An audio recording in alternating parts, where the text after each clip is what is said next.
এবং প্রশাসনের সকলকে আমি ধন্যবাদ জানাচ্ছি।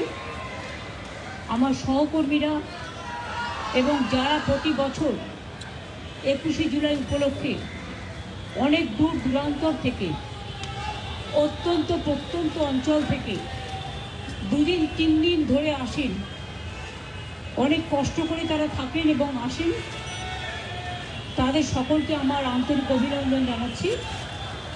ইতিমধ্যে প্রায় লক্ষাধিক মানুষ গ্রামগঞ্জ থেকে এসছেন।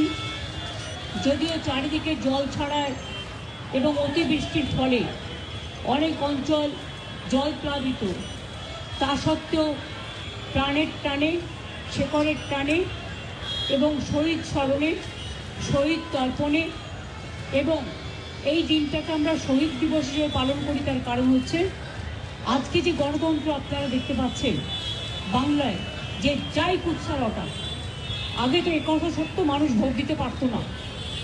এমনকি কলকাতায় নিশ্চয়ই আপনারা ভুলে যাননি, আমি সপ্তপল্লী থেকে শুরু করে সমস্ত মাল্টি স্টোর বিল্ডিংয়ের তালা দিয়ে রেখে দেওয়া হতো সিপিএমের আমলে। কাউকে ভোটাধিকার প্রয়োগ করতে দিত না, গ্রামগঞ্জেও দিত না। এই অবস্থায় আমাদের বিরাট আন্দোলন হয়েছিল এবং সেই আন্দোলনকে দানা বাঁধতে গিয়ে সিপিএমের কোনো ক্ষমতা ছিল না সেদিন সেই আন্দোলন দমানোর। গণতন্ত্রের কণ্ঠরোধ করে তারা এমনভাবে গুলি চালিয়েছিল যে 13 জন স্পটে মারা গিয়েছিল এবং প্রায় 200 জনের মতো, তার মধ্যে 150 জন পুলিশের গুলিতে আহত হয়েছিল। দাবি ছিল একটাই, no ID card, no vote. এবং সেশন নির্বাচন কমিশন হওয়ার পরে, তার আগে একজন অবজারভার হিসেবে এখানে এসেছিলেন, তিনি রিপোর্ট দিয়েছিলেন এবং সেই রিপোর্টের ভিত্তিতে এই no ID card, no vote এটা সেশনের সময় চালু হয়। তারপর থেকে মানুষ ভোট দেওয়ার অধিকারটা ফিরে পায়। এসব অনেক তথ্য, অনেক লড়াই, অনেক সংগ্রাম, অনেক জীবন যুদ্ধ, এই কাহিনী আজও ছড়িয়ে আছে। ডাবল ইঞ্জিন রাজ্যগুলোতে বিজেপি কাউকে ভোট দিতে দেয় না, আর সিপিএম শাসিত রাজ্য তো পশ্চিমবাংলায় আমরা হাতে নাতে ফল পেয়েছি। তাদের আবার বড় বড় কথা, কত ভাষণ দিয়ে বেড়াচ্ছে সোশ্যাল নেটওয়ার্ক তৈরি করে, পয়সার কোনো সীমারেখা নেই। কাজেই লড়াইটা কিন্তু লড়েছিল আমাদের সহকর্মীরা জীবন দিয়ে মাঠে ময়দানে। সেসব দিনের কথা স্মরণ করে এই দিনটিকে আমরা শহীদ দিবস, মামাটি দিবস হিসেবে উৎসর্গ করি। শহীদদের স্মরণে, 21শে জুলাইয়ের শহীদ সহ সমস্ত শহীদদের স্মরণে মামাটি মানুষ দিবস এবং গণতন্ত্র দিবস হিসেবে আমরা পালন করে থাকি। প্রায় 33 বছর ধরে এই প্রোগ্রাম এই জায়গাটায় হয়। তার কারণ এখানে অনেকগুলো প্রাণ লুকিয়ে পড়েছিল, আর এই এলাকাটা রক্তের বন্যা বয়ে গিয়েছিল। তাই আমাদের বছরে একটাই প্রোগ্রাম শহীদ স্মরণে আমরা এখানে করি। এবং এ নিয়েও অনেকের আপত্তি আছে, অনেকে আপত্তি জানায়। তাদের আমি বলি, তারা যখন নবান্ন অভিযান করেন পুলিশের পারমিশন ছাড়া, তখন আপত্তিটা কোথায় থাকে? আমাদের প্যারালাল প্রোগ্রাম করতে গিয়ে তাদের প্রোগ্রাম করতে হয়। কই, তাদের যখন সেন্ট্রাল প্রোগ্রাম থাকে, আমরা তো প্যারালাল প্রোগ্রাম করি না। তৃণমূল কংগ্রেসের কাছ থেকে শিক্ষা নেওয়া উচিত, দেখা উচিত। আর কথায় কথায় চোর ডাকাত বলা, এছাড়া কোনো মুখের ভাষা নেই। কত মানুষের উপর অত্যাচার, বাংলা ভাষীদের উপর অত্যাচার। আমি সব ভাষাকে সম্মান করি এবং আমরা সব সম্মান করি সমস্ত রাজ্যের মানুষকে, কিন্তু এর মানে এটা নয় যে বাংলা ভাষায় কথা বললেই তাকে জেলে পুরে দিতে হবে। যাক গিয়ে সেসব কথাগুলো আগামীকাল মিটিং আছে, কালকে বলা যাবে। আপনাদের সবাইকে আহ্বান জানাবো, সবাইকে আহ্বান জানাচ্ছি, ঝড় জল হলেও আসবেন, বর্ষা হলেও আসবেন। বর্ষায় ভেজা আমাদের অভ্যাস হয়ে গেছে, কারণ যারা জীবন দিয়েছেন তাদের চোখের অশ্রু এই দিনটা আমরা দেখতে পাই।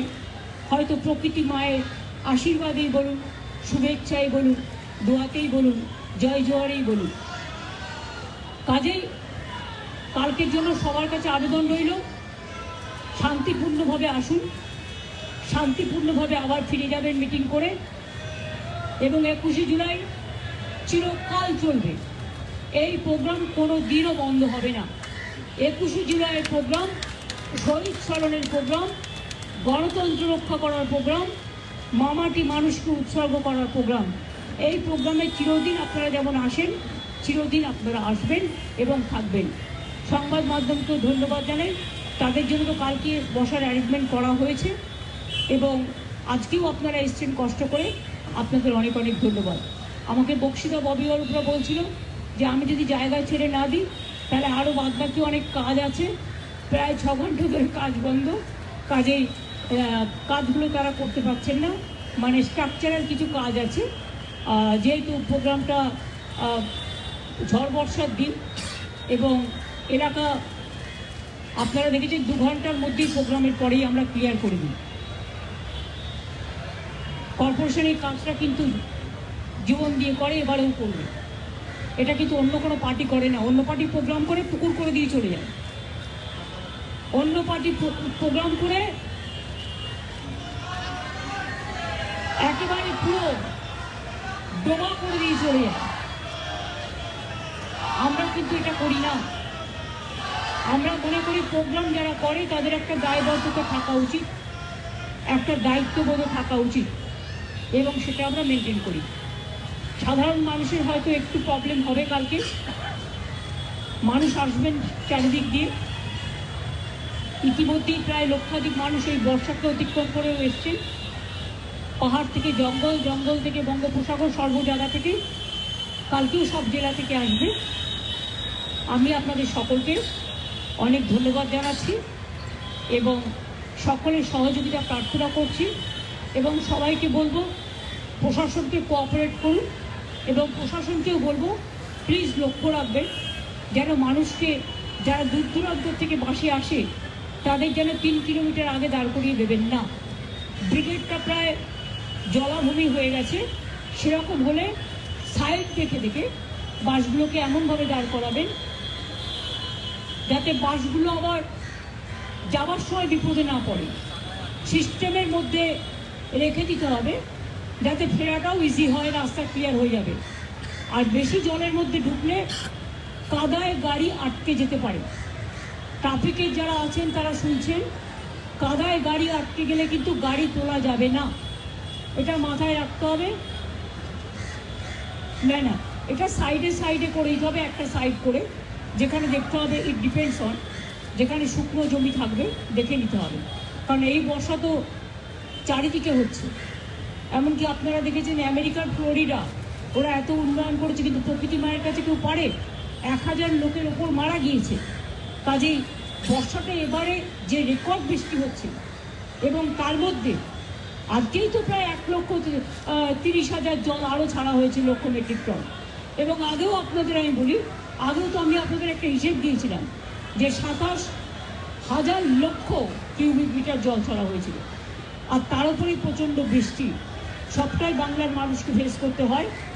তার মধ্যেও এই জল আটকাবার জন্য আমরা প্রায় 5.5 লক্ষ পুকুর কেটেছি, নতুন করে 500টা চেকড্যাম করে দিয়েছি, লোয়ার দামোদর বেসিন প্রকল্প করেছি, ঘাটাল মাস্টার প্ল্যানও আগামী দিন হবে। এই ধরনের আরও কিছু প্রজেক্ট আমাদের মাথায় আছে।